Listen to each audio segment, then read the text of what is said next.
আজি কনকলতা বৰুৱা ৰাজ্যিক বিশ্ববিদ্যালয়ৰ আধাৰশিলা স্থাপন হ'ল।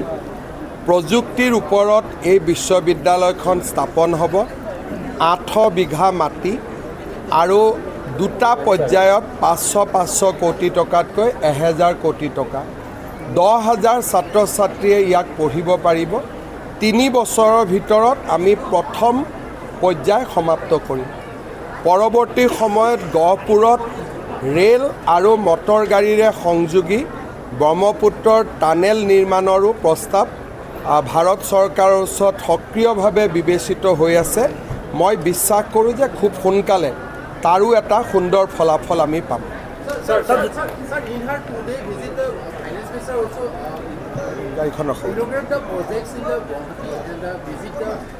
What you want to ask? I mean, you have seen that yesterday she visited semiconductor industry, riverfront inauguration, terminal, today Kanaklata Borua University. All these are for faster development of Assam. Assam never seen such a rapid progress. So this is the golden era for the state of Assam.